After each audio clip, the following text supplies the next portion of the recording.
আগামী 12 ফেব্রুয়ারি জাতীয় সংসদ নির্বাচন ও গণভোট পর্যবেক্ষণ করতে দেশি বিদেশি ৩৩০ জন পর্যবেক্ষক বাংলাদেশে আসছে। প্রধান উপদেষ্টার প্রেস উইং এই তথ্যটি নিশ্চিত করেছে।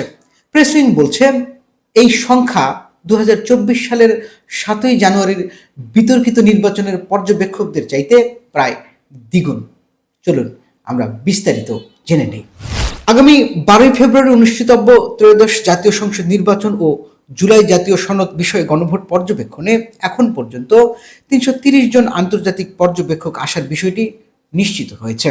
শনিবার প্রধান উপদেষ্টার প্রেস উইং জানিয়েছে, ইসলামী সহযোগিতা সংস্থা ওআইসি সহ 6টি আন্তর্জাতিক সংস্থা অন্তত 63 জন পর্যবেক্ষক পাঠাতে সম্মত হয়েছে। এর পাশাপাশি ইউরোপীয় ইউনিয়ন 16টি দেশ এবং বিভিন্ন আন্তর্জাতিক সংস্থার সঙ্গে যুক্ত 32 জন ব্যক্তি পর্যবেক্ষক হিসেবে নির্বাচনে অংশ নেবেন। এ বিষয়ে আসন্ন নির্বাচনে আন্তর্জাতিক পর্যবেক্ষকের সংখ্যা দাঁড়ালো 330 জন, যা 2024 সালের 7 জানুয়ারির বিতর্কিত নির্বাচনের তুলনায় দ্বিগুণেরও বেশি।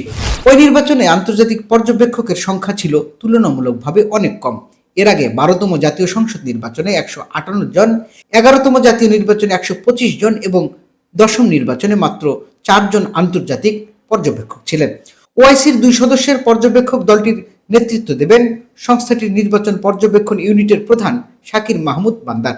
এছাড়া Asian network for free election ANFREL থেকে 28 জন, কমনওয়েলথ সেক্রেটারিয়েট থেকে 25 জন, যুক্তরাষ্ট্রভিত্তিক ইন্টারন্যাশনাল রিপাবলিকান ইনস্টিটিউট IRI থেকে 7 জন এবং ন্যাশনাল ডেমোক্রেটিক ইনস্টিটিউট NDI থেকে 1 জন পর্যবেক্ষক আসবেন।